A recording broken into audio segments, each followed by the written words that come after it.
धौलपुर गांव अपनी पुरानी परंपराओं और रीति रिवाजों के लिए जाना जाता था। आज भी पुरानी पीढ़ियों से चली आ रही परंपराओं को वहां के लोग मानते थे।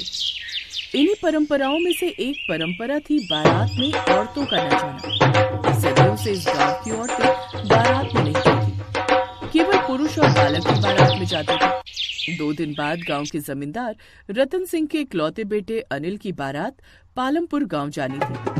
इसी वजह से गांव के सभी पुरुष बारात में जाने की तैयारी कर रहे थे। हवेली में बहुत चहल पहल थी। अनिल की मौसी की बेटी शीतल, जो शहर में पढ़ती थी, वो भी इस शादी का हिस्सा बनने के लिए पहली बार धौलपुर गांव आई थी। मौसी, आप बारात में क्या पहन रहे हो? मैंने तो शहर से अपने लिए ये लहंगा चोली खरीद लिया था। देखना ये कैसा लगेगा बारात में। रजनी, तूने शीतल को बताया नहीं क्या? वो जीजी, मैंने सोचा शीतल आ जाएगी तो उसे अपने आप ही समझा दूंगी, इसलिए फोन पर बताया नहीं था। क्या नहीं बताया था माँ? मौसी क्या कह रही हैं? वो शीतल। तभी घर के पुरुष आ जाते हैं। अनिल की माँ, मेरे बारात के 2 जोड़ी कपड़े बैग में डाल दियो, क्या पता बारात को लौटने में 2 दिन लग जाए। साधु साहब, सुना है बीच में जंगल पड़ेगा, हमें बारात को बहुत ध्यान से ले जाना होगा, पूरी सावधानी के साथ। हाँ, तो हमें चिंता किस बात की है? हमारे साथ बारात में औरतें तो है नहीं, हम पुरुष ही तो होंगे बारात में, तो किस बात का डर? औरतें साथ होती हैं तो डरने वाली बात होती है। औरतें बारात में तो जा नहीं रही हैं। मौसा जी, बारात में औरतें नहीं जाएंगी तो हम लोग क्या करेंगे? यहाँ पर नाच गाना करना, पीछे से शादी की खुशी में गीत गाना। मैंने तो ऐसा पहली बार सुना है कि बारात में औरतें नहीं जाएंगी, पर क्यों? क्योंकि हमारे यहाँ पीढ़ियों से यही रिवाज चला आ रहा है कि घर की औरतें बारात में नहीं जाती हैं। ये तो गलत है ना मौसा जी। अनिल भैया की शादी हो और हम बारात में ही ना जाए, तो फिर मैं यहाँ आई किस लिए हूँ, जब मुझे अपने भाई की बारात में जाने का मौका ही नहीं मिलेगा। अनिल भैया, आप नहीं चाहते कि हम आपके साथ बारात में चलें? मैं इसमें कुछ नहीं बोल सकता शीतल। शुरू से ही मैंने भी यही रीति रिवाज देखा है। बारात में गांव में किसी भी घर की औरतें नहीं जाती हैं, पुरुष जाते हैं और शादी करके बारात लौट आती है। अब मैं क्या बोलूं, ये तो पुराने रीति रिवाज हैं, पुरानी परंपराओं को हम भी नहीं तोड़ सकते। तोड़ना भी नहीं है, औरतों को घर में ही रहना चाहिए। शादी समारोह में केवल पुरुष ही जाते हैं। औरतें घर की 4 दीवारी में ही अच्छी लगती हैं। घर की इज्जत घर में ही रहनी चाहिए। चलो, तुम औरतें बारात को भेजने की तैयारी करो, हम जरा बाहर के काम देखते हैं। सारे पुरुष अपनी बात कहकर चले गए। शीतल का मन इन पुरानी रूढ़िवादी परंपराओं को अपनाना नहीं चाहता था। उसने अपनी मौसी के साथ साथ वहां बैठी रिश्तेदारी की सभी औरतों के चेहरे को देखा। ऐसा लग रहा था कि उनके चेहरे पर जबरदस्ती की मुस्कान है जो बिल्कुल नकली है। शीतल जानती थी कि घर की औरतें भी बारात में जाना चाहती हैं। कौन माँ नहीं चाहेगी कि वो अपने बेटे की बारात में जाए और खुशी में खूब नाचे गाए, खूब धूम मचाए। पर धौलपुर गांव की औरतें घर में रह गई। उनकी इच्छाएं मन में ही दबी हुई थी। शीतल ने मन ही मन ठान लिया था कि वो इस पुरानी परंपरा को बदल कर रहेगी। इसलिए बारात जब निकली तब शीतल ने अपनी मौसी को समझाया और हिम्मत दी। मौसी, हमारे पास ये बहुत अच्छा मौका है कि हम इन पुरानी परंपराओं को बदल दें। इसलिए बारात तो अब निकल चुकी है, हम बारात के पीछे पीछे जाएंगे और जब हम लड़की वालों के घर पहुंच जाएंगे तो वहां पर किसी के सामने कोई कुछ नहीं कहेगा। ज्यादा से ज्यादा क्या होगा, थोड़ी बहुत डांट ही पड़ेगी ना। नहीं नहीं शीतल, ये गलत होगा।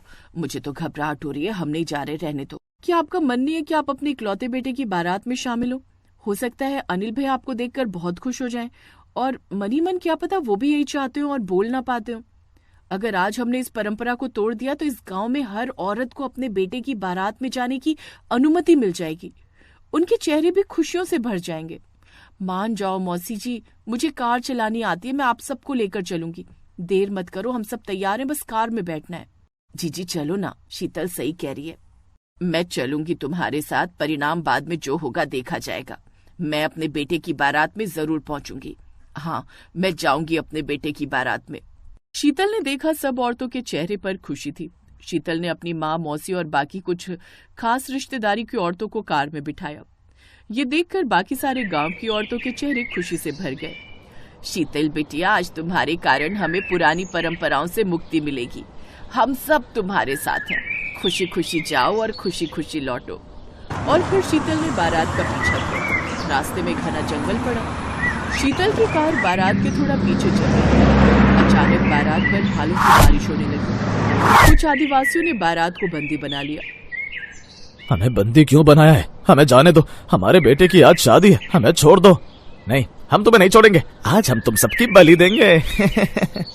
ये सब क्या बोल रहे हैं पापा? लगता है आज हम नहीं बच पाएंगे।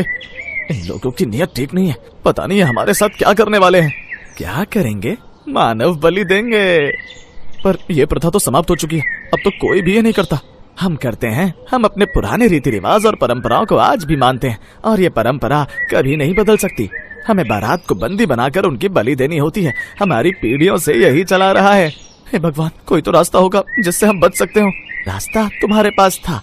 अगर तुम्हारी बारात में पुरुषों के साथ औरतें भी शामिल होती तो हम तुम्हें कोई नुकसान नहीं पहुंचाते। पर हम जानते हैं कि आज भी कुछ ऐसे गांव हैं जहां पर औरतों को पुरुषों से तुच्छ समझा जाता है। हम ऐसे लोगों को सजा देते हैं जो औरतों को सम्मान नहीं देते। हमारा पुरुषों की बारात को बलि देना एक प्रकार का दंड है जो हम उन्हें देते हैं। तुम्हारी बारात में औरतें नहीं हैं, इसीलिए अब इस दंड को भुगतने के लिए तैयार हो जाओ। जैसे ही आदिवासी लोग बारात पर हमला करने लगते हैं, शीतल अपनी माँ, मौसी और कुछ औरतों के साथ वहाँ आ जाती है। रुकिए, आप ये गलत कर रहे हैं। इस बारात में औरतें भी हैं। हम लोगों की कार पीछे रह गई थी, हम रास्ता भटक गए थे।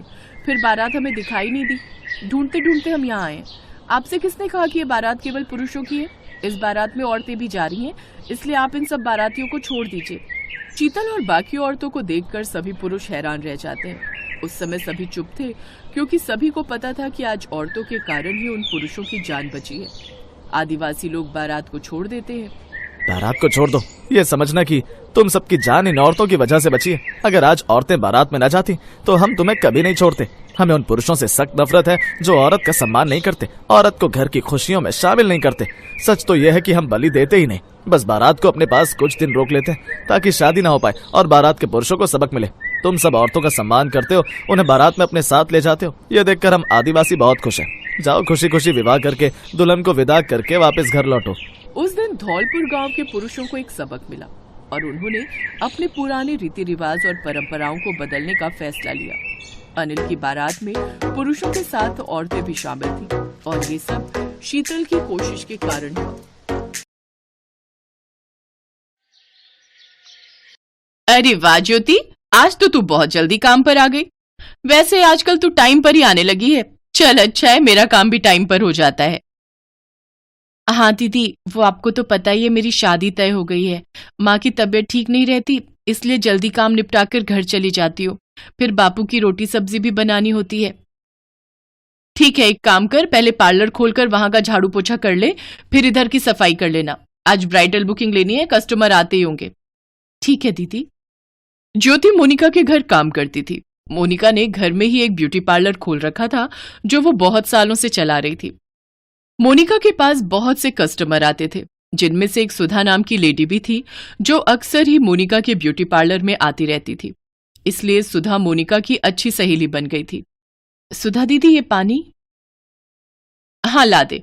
और सुन, नहा धोकर आई है ना? मेरा आज सोमवार का व्रत है, झूठे हाथों से पानी लूंगी या कुछ खाऊंगी तो मेरा व्रत खंडित हो जाएगा। दीदी मैं नहा कर ही आई हूं, आज मेरा भी सोमवार का व्रत होता है। ज्योति जा, चाय बनाकर ले आ।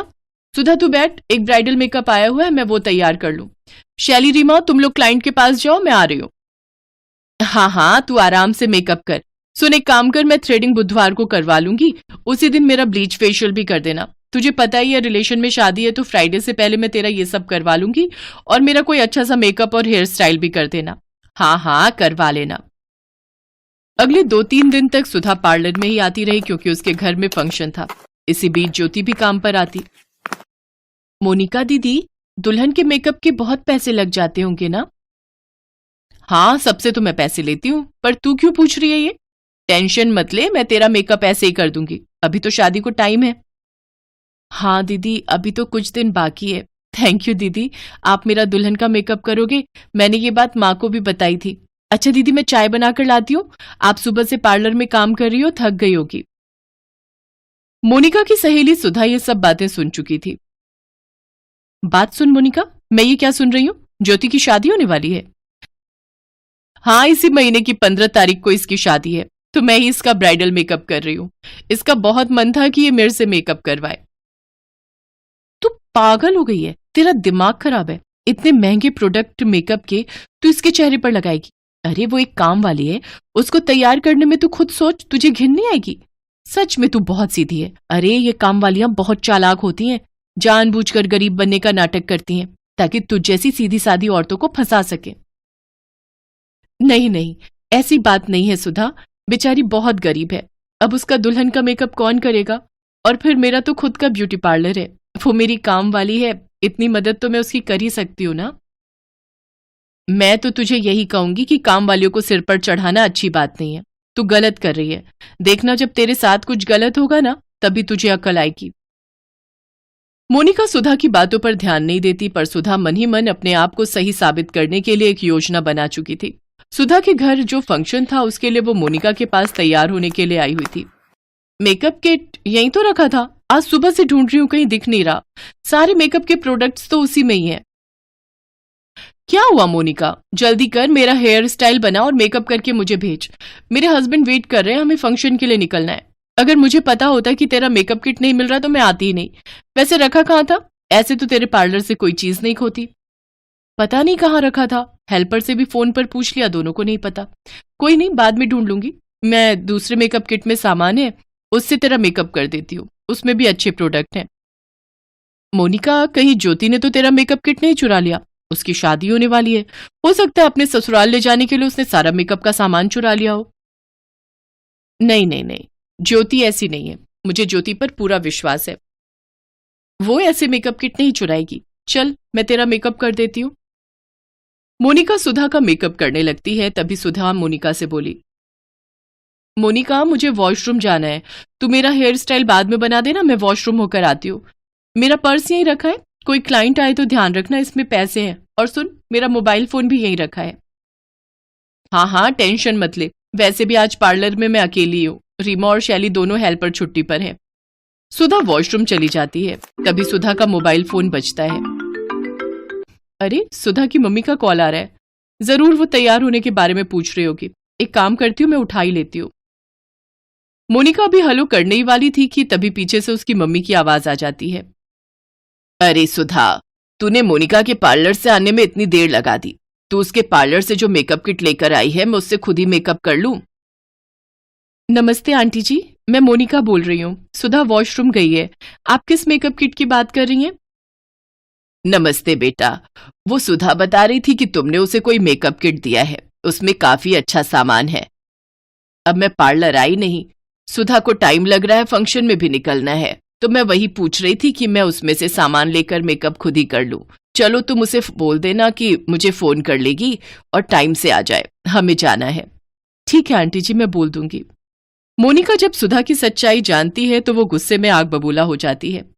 सुधा, उस दिन के पार्लर के काम के और आज के काम के मिलाकर तुम्हारे 6,000 रुपए का बिल बना है, तो तुम मुझे अभी दे जाना, मेरा हिसाब क्लियर हो जाएगा। पर मोनिका, मैं तो तुम्हारी सहेली हूं ना, तुम तो मेरे से बहुत कम पैसे लेती हो।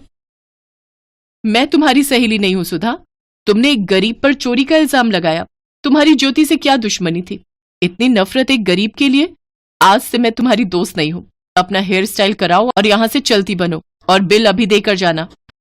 मुझे सब पता चल गया है, तुम्हारी मम्मी का फोन आया था, मेकअप किट तुमने चुराया और नाम ज्योति का लगा दिया। मुझे अपने आप पर पछतावा है कि मैंने तुमसे दोस्ती की। जल्दी से हेयर स्टाइल करवाओ और जाओ। सुधा का मुंह जरा सा रह जाता है और वो अब तक का सारा बिल भरकर वहां से चुपचाप चली जाती है। ज्योति सब कुछ सुन चुकी थी, उसकी आंखों में आंसू थे। मोनिका ज्योति को अपने गले से लगा लेती है। ज्योति रो मत, ये अहंकारी लोग किसी गरीब के दर्द को नहीं जानते हैं, ये सिर्फ मजाक उड़ाना जानते हैं। अच्छा ये सब छोड़, मन मत खराब कर, कुछ दिन बाद तुम्हारी शादी है, इसलिए अपना प्यारा सा हंसता सा चेहरा रखो। देखना, मैं तुम्हारा इतना सुंदर ब्राइडल मेकअप करूंगी कि तुम्हारे ससुराल वाले देखते रह जाएंगे। अच्छा, मैंने तुम्हारे लिए एक लहंगा भी खरीदा है, वो मेरी तरफ से तुम्हारी शादी का गिफ्ट रहेगा। दीदी, दीदी आप सच में बहुत अच्छी हो दीदी, भगवान आपको बहुत खुशियां दे। ज्योति की शादी का दिन आता है। मोनिका ज्योति के लिए बहुत सुंदर लहंगा चोली खरीद कर लाई थी। वो ज्योति का बहुत ही सुंदर ब्राइडल मेकअप करके ज्योति को तैयार करती है। ज्योति के ससुराल वाले और माता पिता सब ज्योति को जब दुल्हन के रूप में देखते हैं तो वो बहुत खुश होते हैं। ज्योति मोनिका और उसके हस्बैंड को भी अपनी शादी में इनवाइट करती है। मोनिका और उसके हस्बैंड अच्छे पैसे वाले थे। वो ज्योति के माता पिता को उसकी शादी के लिए कुछ पैसे भी देते हैं ताकि ज्योति की शादी अच्छे से हो सके। ज्योति खुशी खुशी अपने ससुराल जाती है। ज्योति की माँ सावित्री मोनिका के घर काम करने लगी। वो अक्सर ज्योति के बारे में मोनिका को बताती रहती। शादी के फोटो वीडियो सब दिखाकर वो बहुत खुश थी। क्योंकि उन्होंने सपने में भी नहीं सोचा था कि उनकी बेटी इतनी सुंदर तैयार होगी और खुशी खुशी ससुराल विदा होगी। मोनिका भी ज्योति की खुशहाल जिंदगी के बारे में सुनकर बहुत खुश होती है। Thanks for watching.